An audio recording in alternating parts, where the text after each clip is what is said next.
Hello all, this is Zimnala coming at you with another adventure in the game of Demise, Rise of the Kutan. This time we're going to be doing another lore reading with our friend Sticky Fingers.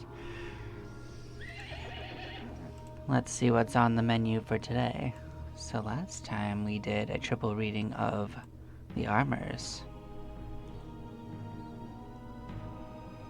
So we got shields, hats. So I'm thinking we're gonna go over the shields today.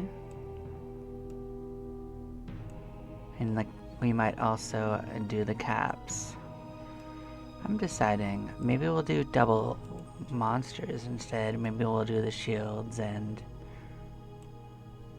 do a double creature feature between snakes and dragons. I think that'd be fun.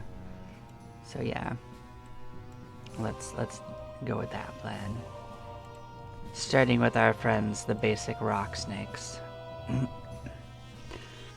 A small snake which probably crawled into the dungeon from outside, a few swings from a sword, and you'll be eating rock snake stew, of course. So delicious. It's a classic. And we have the Slitherling. This fast-moving snake's attack is quick and deadly. It's not an extremely dangerous breed, but it should not be taken lightly. Then we have the Issus. A small poisonous serpent, this quick killer has claimed the lives of many unsuspecting adventurers. They actually are pretty deadly for the level. Then we have the Yessus.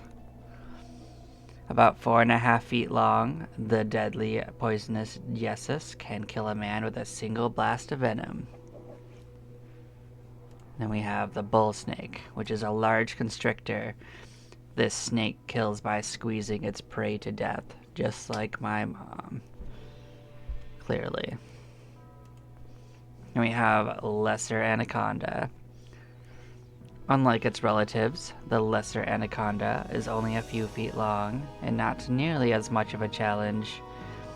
A few blasts from a spell or melee attack will do away with this bothersome snake. So bothersome. And we have the night dragon, which is actually a lizard, but it's in the classification of reptiles. A small dark lizard with a poisonous bite, the night dragon has a vague resemblance to young dragons. The skin of this creature is tough enough to prevent many blows from causing harm.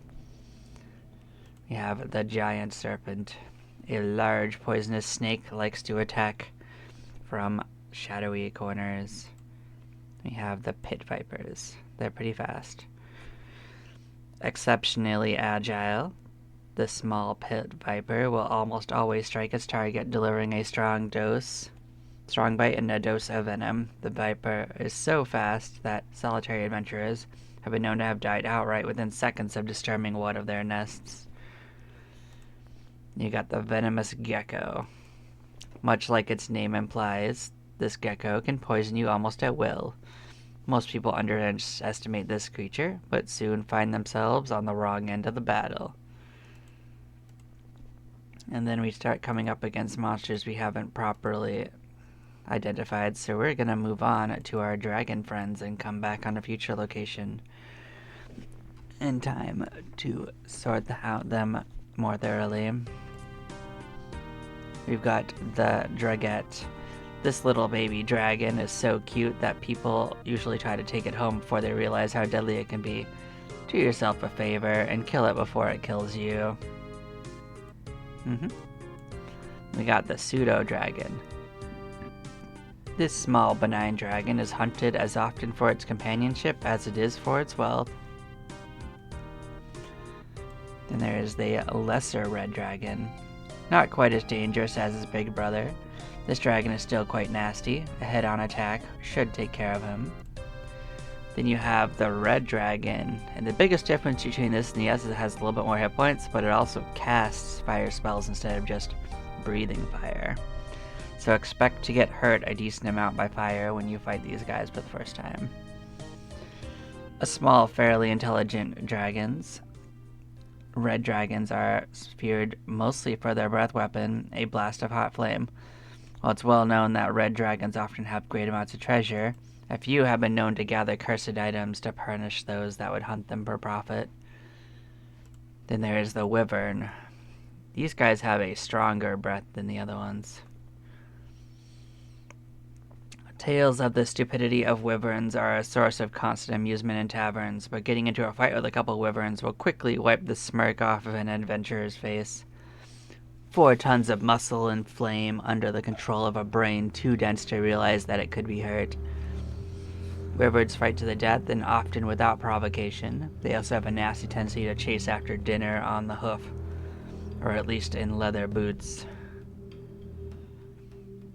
Then you have hydras. These ones can turn you to stone. Oh, they still can do that. I was suspecting that maybe they couldn't before. Well, at least that's consistent. Be careful fighting these guys. They come in big groups. Cunning and intelligent, hydras often gather in groups where their massive might and icy breath can wreak havoc among organized groups of enemies. We have our buddy the flame dragon, who we have no idea to identify in the Morgoth. I think that's as far as we can properly identify, so let's leave off there so we remember where we got to.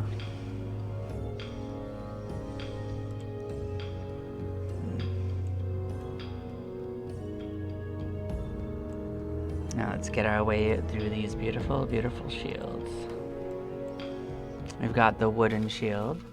This simple wooden disc is capable of absorbing only a little damage. We've got the bronze shield. This shield, consisting of a wooden frame and bronze face, is capable of absorbing some damage. We have the iron shield. The iron shield is fairly unwieldy, but is capable of improving the bearer's defense capability a fair bit. We have the steel shield. The steel shield is quite small, but is capable of absorbing a fair bit of damage. We have the cursed lead shield. Though it appears much like the iron shield, as soon as it is hefted, it latches onto the arm of the bearer and cannot be dropped. Not only does it impose strong penalties to the attack and defense of the bearer, it also greatly reduces the character's dexterity and strength. We have the bladed shield. This is a small, heavy shield made from steel, with a number of long blades coming out of it. While less effective as a shield than a normal steel shield, the bladed shield renders a target more likely to be hit. We have the adamantite shield, made from adamantite. This shield is quite effective in preventing injury in combat. Then we have the shield of defense. An enchanted adamantite shield. Not only will the shield of defense help prevent many injuries, it carries a permanent protect spell, as well as making the bearer resistant to electricity. We have the mystic shield. The only shield permitted to magicians, this small wooden shield is enchanted to be as effective as a steel shield. It also carries a permanent protection spell. It provides the bearer with some resistance to magic. And then we have the Mythenite shield. I think it looks a lot like the lead shield. You could be the judge. Made of Mythenite, the shield will prevent many attacks from succeeding. It also gives its bearer a slight attack advantage. We have the Deathen shield. The most effective of the known shields, this enchanted Mythenite shield is a highly effective defense and often adds some to the bearer's offensive ability. Maybe we'll do the caps. I guess so. We went by pretty quick. The best that can be said for this simple hard leather cap is that it is better head protection than nothing. We have the padded leather cap. Hardened leather with a good amount of padding under it. This cap gives adequate head protection. We got the cap of defense. This padded leather cap has an enchantment that offers the bearer the benefit of a protection spell. We get the magician's cap. Valued by magicians, this padded leather cap is capable of evoking the spell Life Shatter a number of times for great effect. We got the cursed cap of visions. Little different from any other magical padded cap, this cap is strongly cursed not only to make the wearer more vulnerable in combat, but also to drop his or her offensive ability as well by causing distracting visions to occur. We got the Thief's Cap. Prized by its namesake, the Thief's Cap contains a number of strong enchantments. In addition to being able to open magically locked chests a number of times, it will also boost the wearer's intelligence and dexterity. Have the Cap of Protection. A fashionable cloth hat.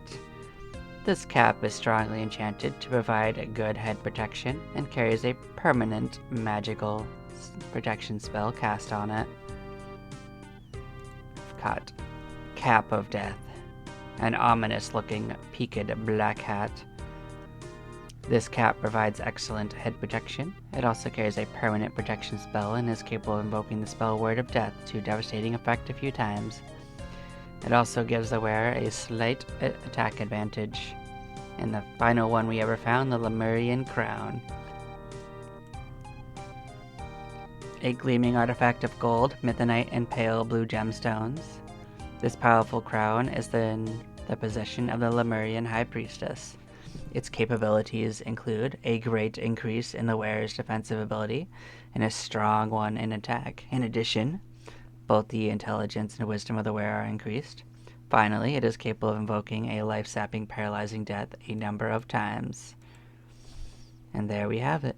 We have made our way through this telling of the lore.